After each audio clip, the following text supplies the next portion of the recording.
Hello दोस्तों, आज हम आपको बताएंगे देश का सारा किसान तो फिर क्यों है ये परेशान। अगर किसान को हम परिभाषित करें उसके कार्यों के आधार पे, तो किसान इस पृथ्वी पर सबसे ज्यादा काम करने वाला है। इसके इतना कार्य कोई नहीं करता।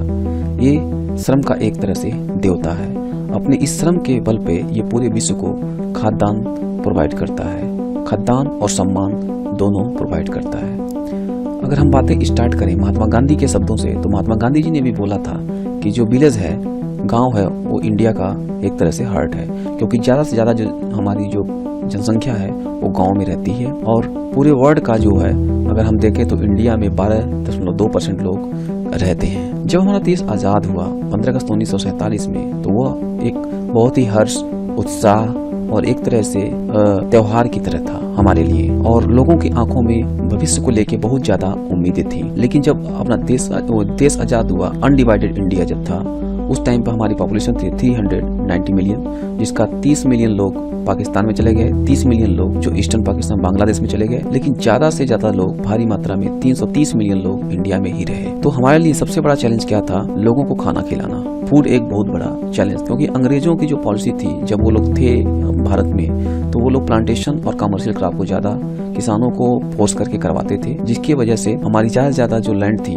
वो कमर्शियल और प्लांटेशन क्राफ्ट के द्वारा कवर थी। और अगर हम देखें, आज़ादी से कुछ साल पहले 1943 में हमारे देश ने बहुत बड़ा अकाल का सामना किया था, जिसका नाम था बंगाल फेमाइन। इसके कईयों कारण हैं। कुछ लोग ये भी कारण थे कि उस टाइम पे जब सेकेंड वर्ल्ड वार हो रहा था, तो उस टाइम पे जापान ने म्यांमार पर अटैक किया था, और म्यांमार बहुत बड़ा एक सप्लायर था राइस का, जो कि ईस्टर्न इंडिया को सप्लाई करता था। और जो हमारा बंगाल प्रोविंस था, वहाँ पर बहुत से साइक्लोन आए और राइस में एक ब्राउन स्पॉट डिजीज लग गया, जिसकी वजह से खाद्यान्न की पैदावार भी कम हो रही थी, जिसकी वजह से बहुत बड़ा अकाल आया और 30 लाख लोगों की जाने गए। तो ये एक बहुत ही दयनीय स्थिति था हमारे देश के पास। जब हमारा देश आजाद हुआ उस टाइम पे कोई खाद्यान्न की बहुत ज्यादा व्यवस्था नहीं थी। इसी चीज को देखते हुए जब हमारे देश के प्रथम प्राइम मिनिस्टर पंडित जवाहरलाल नेहरू बने, तो पहली प्लान में ही उन्होंने मेजर इम्फेसिस जो दिया वो एग्रीकल्चर को बढ़ावा करने के लिए दिया, कि कैसे हम अपनी प्रोडक्शन और प्रोडक्टिविटी को बढ़ाएं। खाद्यान्न में वृद्धि तो हुई, लेकिन जिस तरह से पॉपुलेशन बढ़ रही थी, तो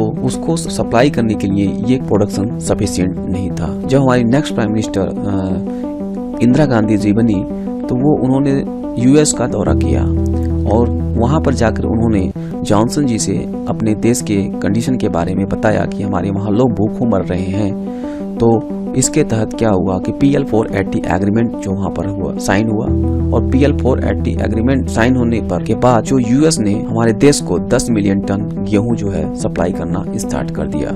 तो उस पीरियड को हम क्या कहते थे? शिप टू माउथ, मतलब जहाज से जब वो गेहूं आता था तब मुंह तक जाता था। तो एक बहुत दयनीय स्थिति थी हमारे कंट्री के पास। लेकिन कुछ दिनों के बाद ये रियलाइज हुआ कि जो ये पॉलिसी है अमेरिका की, ये एक तरह से हमारी जो पॉलिटिकल फ्रीडम खुद की है उसको छीन कर रही है। लेकिन हम भी मजबूर थे, क्योंकि हमारे पास जो था फॉरेन एक्सचेंज उतना ज्यादा सफिशिएंट अमाउंट में नहीं था कि हम जो इंटरनेशनल मार्केट से 10 मिलियन टन जो है खाद्यान्न परचेज कर सके। तब उस टाइम के जो गवर्नमेंट में पॉलिसी मेकर एग्रीकल्चर के थे, OC सुब्रमण्यम जी थे, उन्होंने सोचा क्यों ना अभी जो हाल ही में इनोवेशन डॉक्टर नॉर्मन बोरलॉग जी ने मैक्सिको में किया, जिसकी वजह से वहाँ पर ग्रीन रिवोल्यूशन आया है, क्यों ना हम उसको इंडिया में लाएं। तब उन्होंने क्या किया, एग्रीकल्चर साइंटिस्ट जो इंडिया के थे उनसे कंसल्ट किया, और 18,000 जो टन जो हाई यील्डिंग वैरायटी था वीट का उन्होंने इंपोर्ट किया 1966 में। और फिर किसानों का सहयोग बहुत ही जरूरी था, तो उन्होंने किसानों को फील्ड डेमोन्स्ट्रेशन की तरह कन्विंस किया, जिसके बाद हमने बहुत बड़ा एक जो अचीवमेंट किया अपनी कंट्री के लिए, वो था ग्रीन रिवोल्यूशन, जिसकी वजह से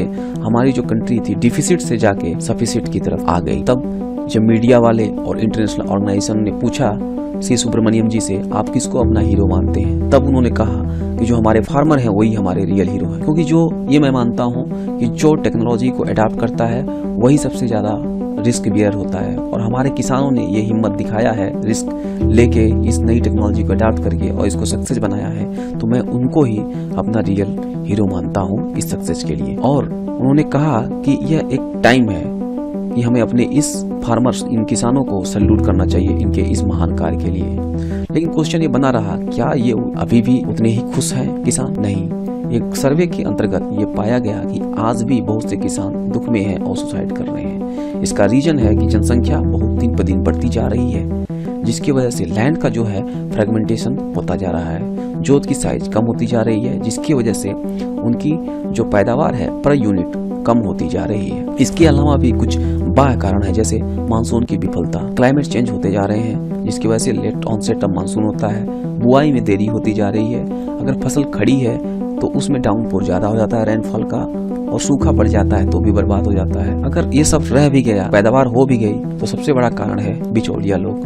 बिचौलिया लोग क्या करता है, ज्यादा से ज्यादा माल को परचेज कर लेता है किसानों को मजबूर करके, और जिसकी वजह से उनको बेहतर कम कीमत नहीं मिल पाती है। तो ये सब कुछ कारण है जिसकी वजह से किसानों की स्थिति जो है बहुत ही दयनीय है। फिर भी जो एग्रीकल्चर है, अगर देखा जाए हमारे जो मेजर इकोनॉमी के स्तंभ है अपने इस देश के, उसमें एक भाग को कंट्रीब्यूट करता है। तो इससे कह सकते हैं कि ये किसान लोग हमारे देश के लिए एक तरह से सहारा है, भले ही इनकी स्थिति अभी दयनीय है। तो ये हमारे लिए एक बहुत बड़ा चैलेंज होता है कि कैसे हम अपने इन किसानों के चेहरे पे स्माइल को मेंटेन करें। ये हो सकता है अगर हम मेजर रिओरिएंटेशन करें फार्म पॉलिसी पे, जैसे अगर हम एक्सटेंशन करें एडवांस एग्रीकल्चरल टेक्नोलॉजी का फार्मर्स के बीच में, तो हो सकता है ये पॉसिबल है जब हम लिटरेसी रेट को बढ़ाएंगे, क्योंकि हमारे किसान मैक्सिमम इलिटरेट हैं। दूसरा, इन सब चीज़ों को लेते हुए भी गवर्नमेंट का सपोर्ट बहुत ही आवश्यक है।